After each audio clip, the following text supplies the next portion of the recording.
Good evening. My name is David Knox, and I have multiple system atrophy. One of the biggest confusing things I've noticed is the confusion between MSA, multiple system atrophy, and MS, multiple sclerosis. My dear uncle has multiple sclerosis. I think we all know of persons that have multiple sclerosis. And while that is a horrible disease to have, it's not MSA. I do not want to take away from multiple sclerosis. That is not my intent.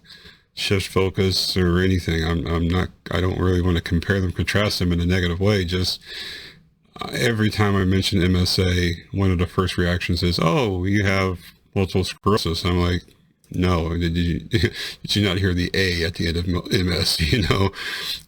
Not that I would say that, but sometimes it feels like that. Such a difference in these two diseases. And I have 7 or 8 very different things, contrasting features about these. And really, it comes down to a couple. We'll see if you notice the differences, which you will, but the main points here. First of all, multiple sclerosis, MS, is a disease of the brain and spinal cord to the central nervous system. Multiple system atrophy is a rare degenerative neurological disorder affecting your body's involuntary functions, autonomic, which includes blood pressure and motor control. A little bit different. In multiple sclerosis, the immune system attacks the protective sheath that covers the nerve fibers and causes communication problems between the brain and the rest of the body. In multiple system atrophy, it causes deterioration and shrinkage of portions of your brain that affect internal body functions and motor control. See, we start to go from nerves to the brain.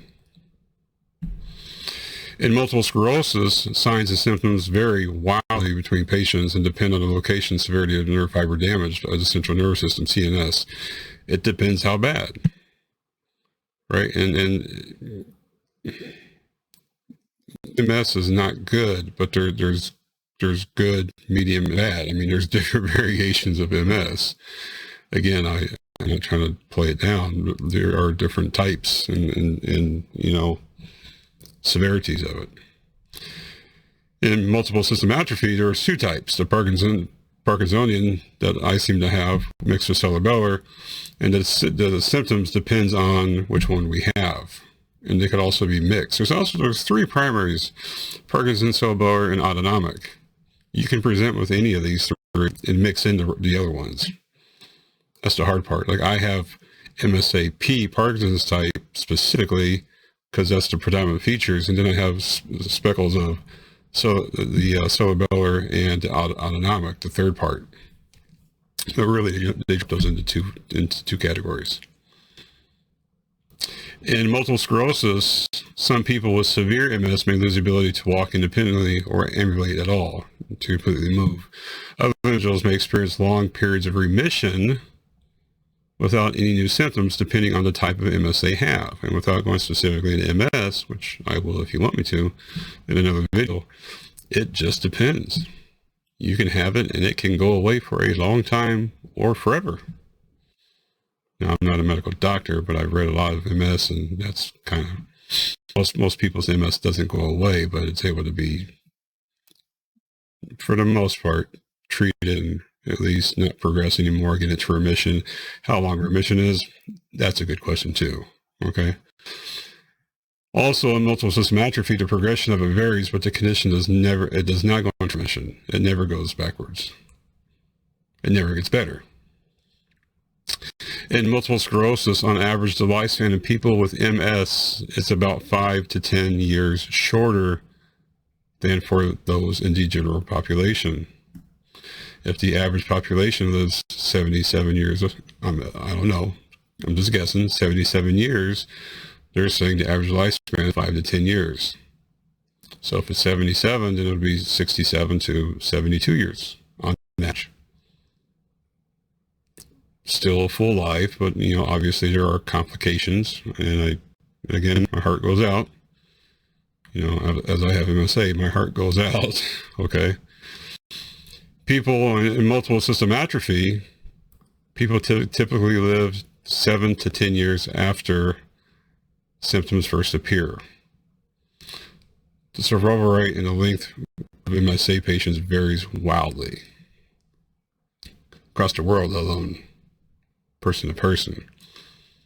7 to 10 years from the first time first symptoms appear, that's usually best guess, the best case scenario, right? You don't see many people, from what I'm reading, what I've seen in videos. I'm one of the only ones. I'm not the only one, but you know, I'm doing my part. And you see 3 to 5 years, people are debilitated, complications, and end of life. There's a difference between MS will continue living as long as, you know, physically possible. They have complications as well that ends their lives earlier. MSA has no hope. It's either a very quick couple of years, which mine seems very aggressive, or it's drawn out. They've heard of people 10 plus years. Very rare though. And lastly, multiple sclerosis symptoms include items such as numbness, weakness in one or more limbs. Usually occurs on one side of the body at a time. Tingling, electric shock sensations, lack of coordination, unsteady gait and ability to walk, partial or complete loss of vision. That's not good. Usually one eye at a time. I didn't know that actually about MS. That's something new I learned today. Prolonged double vision, blurry vision, vertigo, the issues with the vision I was talking about. Problems with sexual bowel and bladder dysfunction, fatigue, slurred speech, cognitive problems, mood disturbances. Again, some of that, I think some of these symptoms also like the effects of having it, you know, the disease and depression and mood disturbances and things like that. Like any disease, especially both these serious ones. And then multiple system atrophy, other signs and symptoms are postural orthostatic hypotension, blacking out, blood pressure, urinary bowel dysfunction, changes in sweat production. I see that one. Sleep disorders, unfortunately I got that one. Sexual dysfunction, the two. Cardiovascular problems, not yet. And then psychiatric problems. Again, a lot of these symptoms go into a lot of other after the fact and sorry, cause and effect. Still got that cough, by the way. Still got that cough. So, you know, just by those 7 or 8 things we spoke about, multiple sclerosis is not multiple system atrophy, and multiple system atrophy is not multiple sclerosis. They are both very horrible diseases, albeit one gives you time and the other one does not. And that's why I make videos. I'm younger, 43, on the edge of this MSA.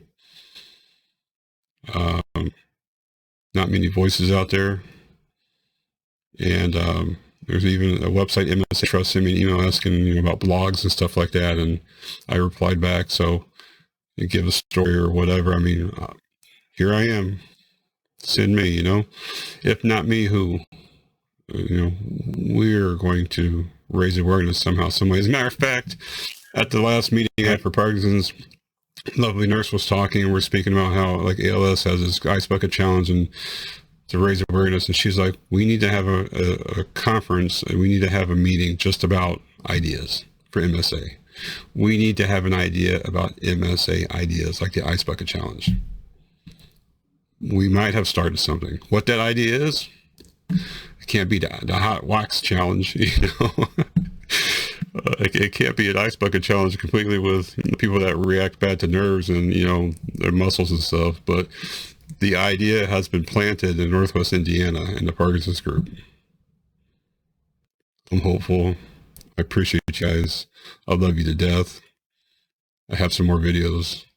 I'll get another one out tomorrow on Sunday. If you enjoy what I do, appreciate a like and subscribe.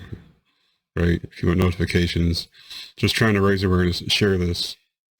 Even if your friends and family don't have MSA and they have MS, share it. We are all into this horrible predicaments together, right? We're all brothers and sisters at this point. Love above all else, Love you guys. See you next video.